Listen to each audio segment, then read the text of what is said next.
and it's not new. Every single church has a policy and guidelines, and so we are not alone. We're actually late in implementing this. I've seen so many churches with their guidelines online, actually, and they are welcoming other churches to apply it as we see fit. And so some of these things I've taken from other churches with huge children's ministries and youth ministries, and those who have small church ministries like us. And once again, of course, the chunk of it came from Church Mutual. What is their name? Church Mutual. That is the name, right? Church Mutual, and that's the insurance company that we are under. Okay, so these are safe church policies and guidelines for our children and our youth. This doesn't mean that this is the only thing. This can be added upon depending on what happens to our church. As we grow bigger, of course, the guidelines will change a little bit. But as of now, because we are a small church, and but our children's ministry is growing. And when I say growing, we're talking about not only children that belong to you, who come to church, but we also have children that are guests. And these children are being dropped off by their parents here, and they have the trust that they will be safe in our church. And if something happens to them, even if we, let's say we go to camp or we go to trips, then we are going to be liable for that. And I'm going to be on top of the list of who's going to be liable.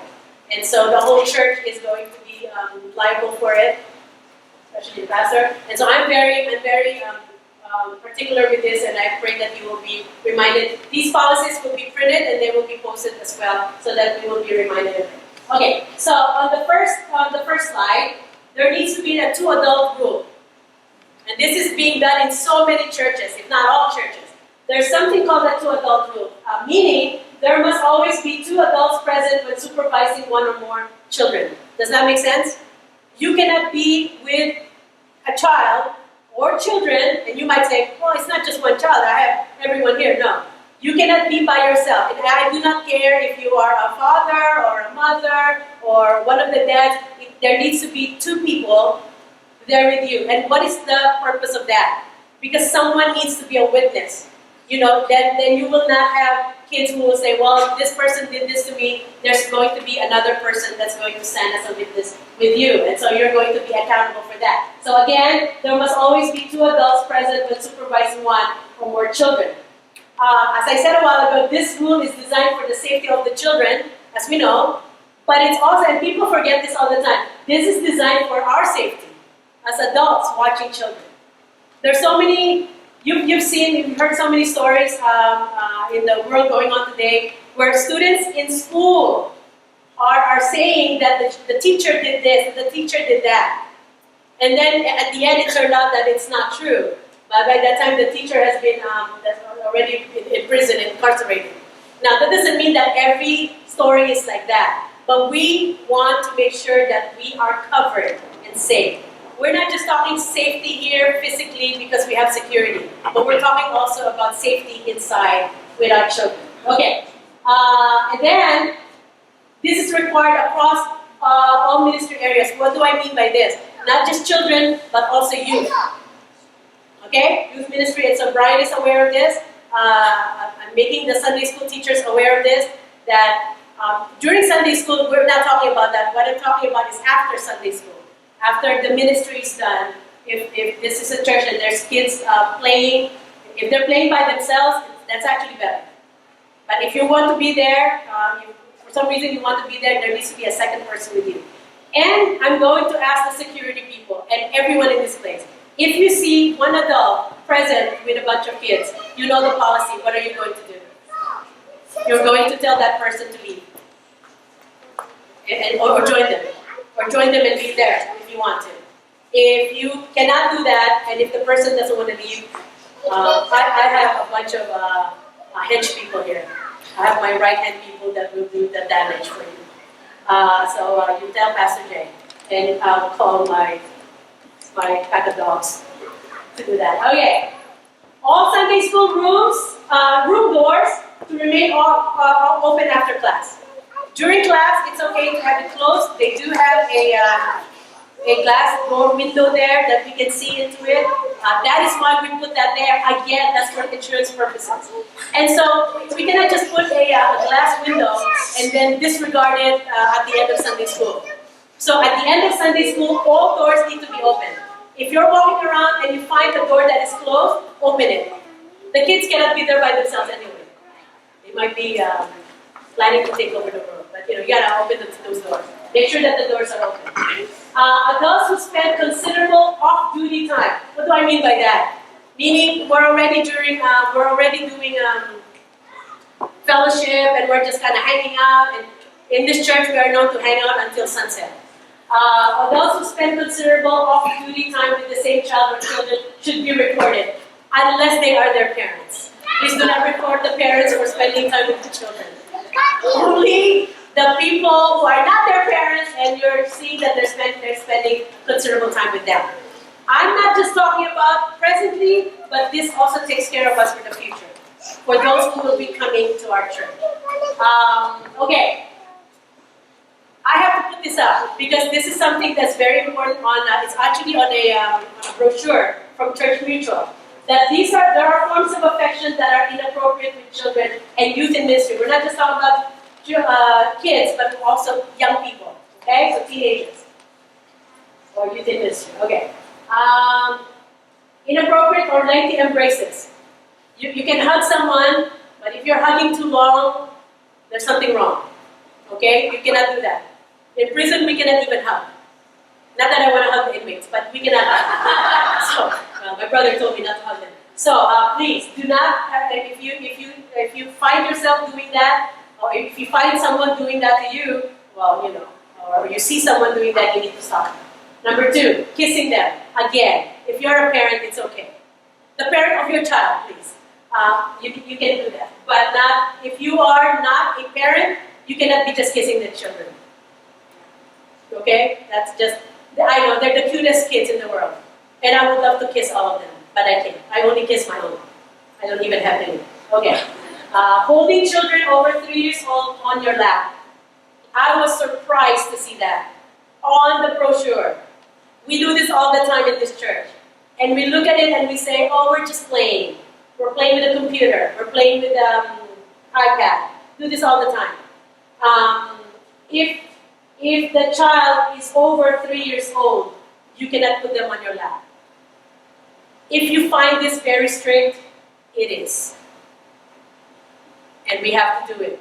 No, there's no question about it.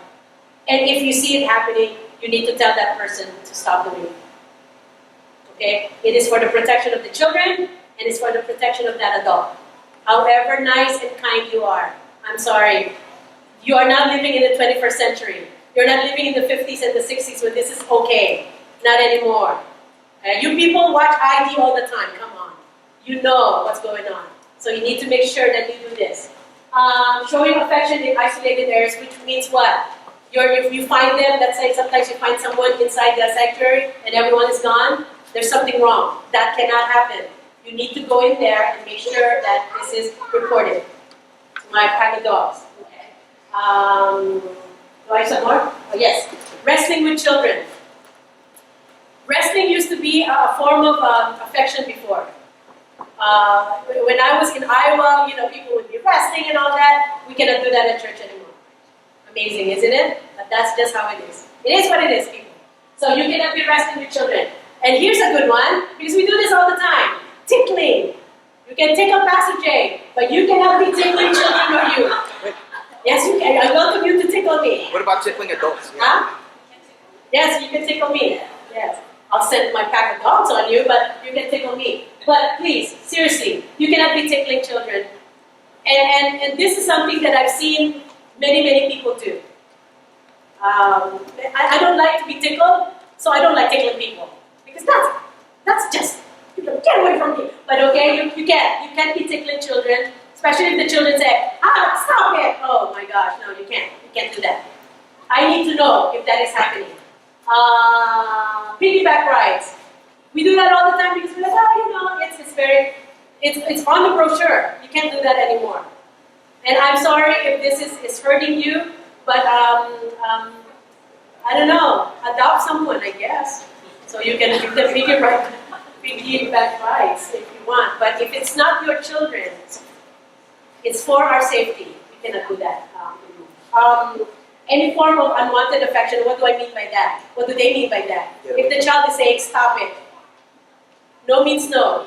Those of you who work in schools, no means no. Then there's something else. Yes means no. Yes doesn't mean yes. Yes actually means no still. Because you're dealing with children. And even if you go, oh, he's okay with it or she's okay with it, you can't do that. So any form of unwanted affection. Is that all I have? Yes, that's all I have. Question? Or something to, I know you say we are all parents, but children and have? Yeah, you okay. and adults, I don't know, but I always make it a rule with youth and yes. I've had that for a while, but when you say children over there, yes, okay. Yes, I'll add, because I did say youth and children, so yes, I will add that. Yes. You see kids alone. Uh-huh. So for example, we see 4 kids in here, there's a sanctuary, they're in the room, no one's watching them. Like, how with that's what they handle that, is that, hey guys, someone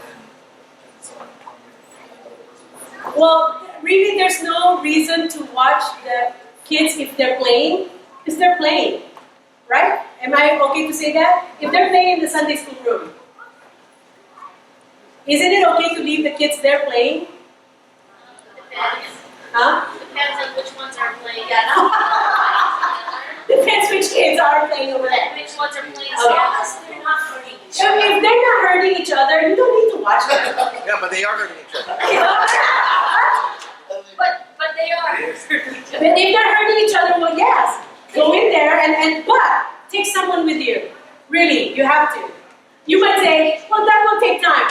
Well, let them have bloody noses. I don't care. You gotta take someone with you. That's policy. Something else that you said. They're not allowed to play here anyway. We've had problems where very expensive equipment have fallen because they've taken balls and start playing. You can't do that anymore. When that happens, A&M's going to start charging you. Because these things cost. Okay? They cannot be playing with the drums. As you know, our drummer has hidden his sticks. Because he doesn't want anyone playing with him. And that's fine. They cannot be up here. They cannot be running around. They can be out there. That's okay. But we cannot really prevent the children to go anywhere. This is a small church. They need to play. It's okay. But if you see them playing and there's someone there by themselves, you need to go in there and either sit with them or tell that person to go. If they're playing blocks, why do you need to watch them? But if they are trying to swallow the blocks, well, yeah, you have to do something. Any other questions? Any other, something that you may want to add? This is not firm, but I'm still waiting for the brochures to come in, so we're going to start adding to it as the days go by, as warranted. But same thing with our security team is doing wonderful. There's a safety manual that they're developing. That's actually ready for my approval, and like approving some safety manual, and then so we need to do the same thing with our kids. Okay, that's just how it is. Parents, are you with me on this? Do you agree? Okay, and as a parent, you're still the number one protector of your children. Don't leave that to the Sunday school teachers. That's their time is done after they're done teaching your kids. Please don't make them do childcare after.